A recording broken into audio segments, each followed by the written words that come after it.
இந்த வீடியோவில் நம்ம செஸ் போர்டில் இருக்கக்கூடிய பானோட பவர்ஸ்லாம் என்னன்றதை பார்ப்போம்.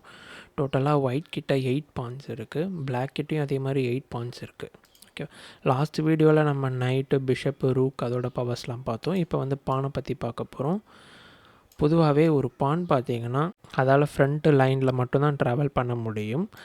இப்போ இந்த பான் வந்து E5ல் இருக்குது. ஸோ இந்த பானால் ஃப்ரண்ட்டில் E5ல் மட்டும்தான் ட்ராவல் பண்ண முடியும். அது மட்டும் இல்லை, ஒரே ஒரு ஸ்டெப் மட்டும்தான் ட்ராவல் பண்ணும். லைக் 1 ஸ்டெப் தான் நம்ம புஷ் பண்ணலாம்.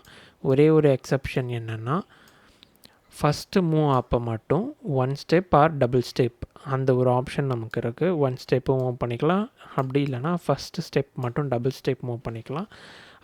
அதுக்கப்புறமா பார்த்திங்கன்னா எப்போயுமே சிங்கிள் ஸ்டெப் மட்டும்தான் மூவ் பண்ண முடியும் இந்த பானால். அப்புறமா நைட்டு, பிஷப், ரூக்கு இல்லை மற்ற மேஜர் பீசஸ்க்கெலாம் என்னன்னு பார்த்தீங்கன்னா, அது வந்து ட்ராவல் பண்ணக்கூடிய லைனை தான் கண்ட்ரோலில் வச்சுருக்கும். ட்ராவல் பண்ண முடியாத லைன்ஸ் எதுவுமே கண்ட்ரோலில் வச்சுக்காது. ஆனால் இந்த பான் மட்டும் அப்படி கிடையாது. இந்த பான் ட்ராவல் பண்ணுறது என்னமோ ஃப்ரண்ட்டு லைனில் மட்டும்தான். ஓகேவா? பட் ஃப்ரண்ட்டில் ஏதாச்சும் ஒரு பீசஸ் இருக்குன்னா அந்த பீசஸை இந்த பானால் கேப்சர் பண்ண முடியாது, ட்ராவலும் பண்ண முடியாது. ஸோ எந்த ஸ்கொயரை தான் இந்த பான் கண்ட்ரோலில் வச்சுருக்கோன்னு பார்த்தீங்கன்னா, ஃப்ரண்ட்டு டயக்னலில் இருக்கக்கூடிய இந்த 2 ஸ்கொயர்ஸ். இப்போ இந்த பான் வந்து பார்த்திங்கன்னா E4ல் இருக்குது. ஸோ இந்த E4ல் இருக்கக்கூடிய பான் வந்து கண்ட்ரோலில் வச்சுருக்க ஸ்கொயர்ஸ் பார்த்திங்கன்னா D5 அண்ட் F5. சப்போஸ் D5ல் ஏதாச்சும் பீசஸ் இருக்குன்னா இந்த பான் கேப்சர் பண்ணிவிட்டு D5க்கு மூவ் ஆகிடும். கேப்சர் பண்ணும்போது மட்டும் அந்த D5க்கு மூவ் ஆகிடும். அதுக்கப்புறமா ஃப்ரண்ட்டில் மட்டும்தான் 1 ஸ்டெப்பு ட்ராவல் பண்ணும்.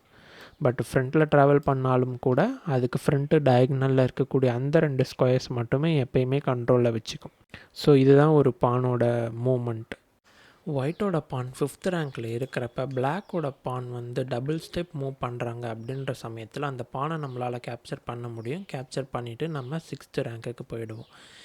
இந்த மூவுக்கு பேர் தான் எம்பசான்னு சொல்லுவாங்க. இதை பற்றி நான் செப்பரேட் வீடியோ போட்டிருக்கேன், அதை நீங்கள் பார்த்து தெரிஞ்சுக்கோங்க.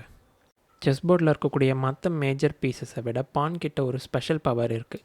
அது என்னன்னு பார்த்தீங்கன்னா, இந்த பான் இப்போ வந்து ஒரு ஸ்டெப்பாக மூவ் ஆகிட்டே போகுது. 6th ரேங்க்கில் இருக்குது, 7th ரேங்க்கில் இருக்குது. 7th ரேங்க்லேருந்து 8th ரேங்க்கு போகும்போது பார்த்திங்கன்னா இந்த பானால் 8th ரேங்க்கு போகும்போது ப்ரமோட் பண்ணி குயினோ இல்லைனா வந்து ரூக்கோ இல்லை பிஷப்போ இல்லை நைட்டோ இந்த 4 பீசஸில் எந்த பீசஸ் வேணாலும் ப்ரமோட் பண்ணி எடுத்துக்கலாம்.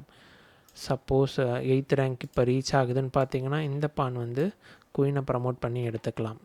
ப்ரமோஷன், அண்டர் ப்ரமோஷன் அப்படின்லாம் இருக்குது. ப்ரமோஷன் அப்படிங்கிறது பார்த்திங்கன்னா குயினை ப்ரமோட் பண்ணிங்கன்னா அது வந்து ப்ரமோஷன். குயினை ப்ரமோட் பண்ணாமல் குயினுக்கு பதில் வந்து ரூக்கு, நைட்டு, பிஷப்புன்னு சொல்லிட்டு நீங்கள் ப்ரமோட் பண்ணுறீங்கன்னா அது வந்து அண்டர் ப்ரமோஷன் சொல்லுவாங்க. அண்டர் ப்ரமோஷன் வந்து எல்லா டைமும் பண்ண மாட்டாங்க. ஒரு சில டைம் அந்த சுச்சுவேஷனுக்கு ஏற்ற மாதிரி ஒரு ஃபோர்ஸ்டு மூவை க்ரியேட் பண்ணுறதுக்காக பண்ணுவாங்க. பட் மேஜராக வந்து எல்லாருமே குயின் தான் வந்து ப்ரமோட் பண்ணுவாங்க. ஏதாச்சும் டவுட் இருந்ததுன்னா நீங்கள் கமெண்ட்டில் மென்ஷன் பண்ணுங்கள். நான் அடுத்த வீடியோவில் கிங் அண்ட் குயினோட பவர்ஸ் அண்ட் மூமெண்ட்டை பற்றி சொல்கிறேன். ஃபாலோ பண்ணிக்கோங்க. தேங்க்யூ.